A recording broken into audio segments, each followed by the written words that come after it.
Kita natin.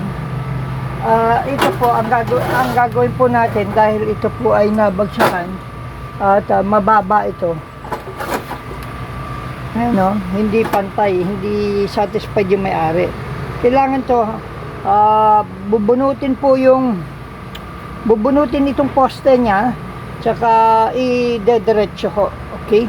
Babaklasin lahat yan, tsaka idediretso. So, yun. At maraming gawaan ang gagawin dito. At aayusin natin mga mechanical niya, tapos ika-calibrate pa natin. Ayan, paiba-iba para masyadong magalaw siya. Ayan. Ayan, paiba-iba. Dapat yan nakapix siya. Okay? So, hindi dapat gaganyan-ganyan. So, talagang tagibang. Mas mababa dito, di mas mataas dito. So, nabagsakan ito o bumagsak. Kung bagsak lang, hindi ito magaganyan, mababaloktot. Pero pag yan nabagsakan, ilang talagang malakas at ditong side. Kaya, nagkakaroon ng problema. Okay, yan muna. Isa pa pong nakita natin, itong pointer niya na paiba-iba. Baluktot ho. Baluktot itong pointer niya. Ayan, nakabaluktot. Okay, kakalasin natin yan.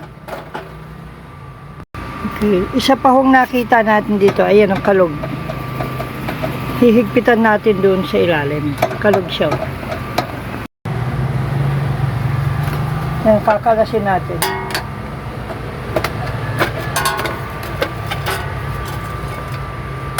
Ito pa yung sinasabi ko, yung pointer niya.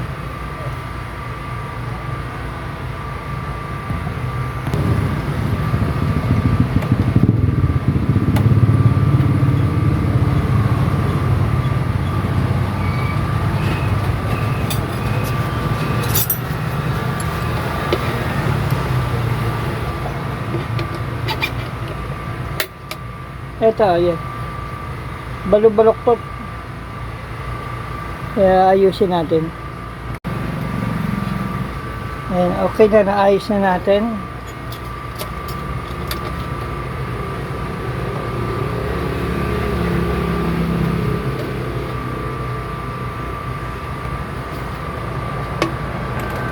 Inayos na rin ho natin siya.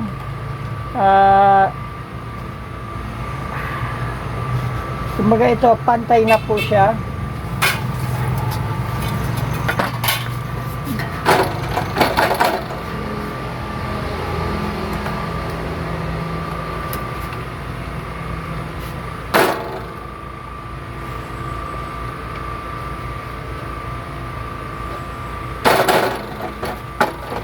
Ayan, no, pantay na ho ito. Ayos na siya. Magkaayos na. Madilim ho brown out. Saka medyo hapon. Ayan o, hindi na ho siya umaalis. Hindi na siya umaalis. Okay na siya.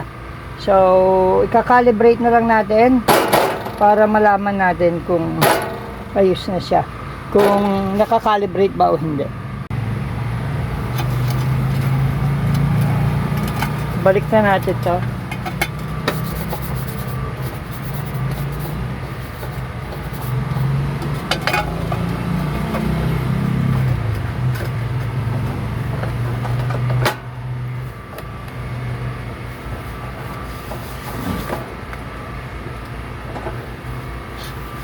Ayan, okay na ho.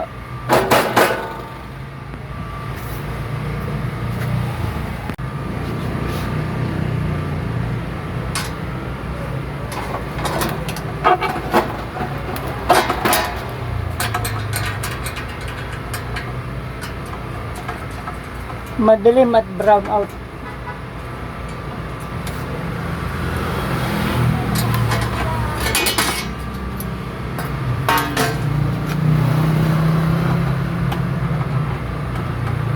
Ito yung kalog, aayusin natin yung kalog niya.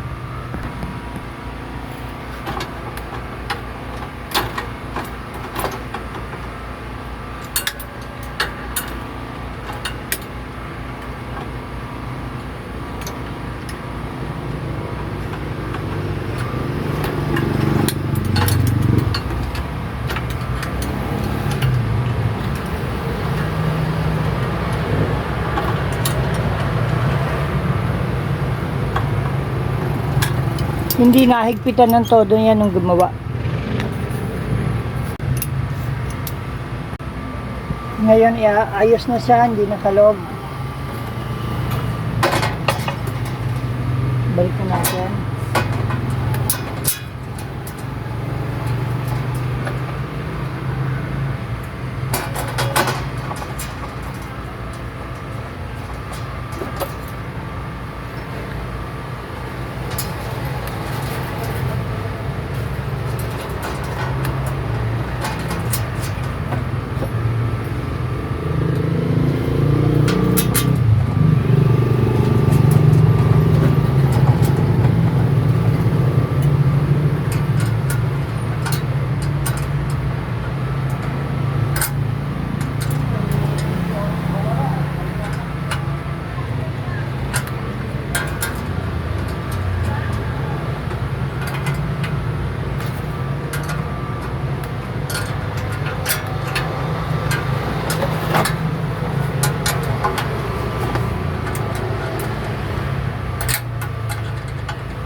Ngayon, isasara na natin siya.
Okay, ayos na po siya.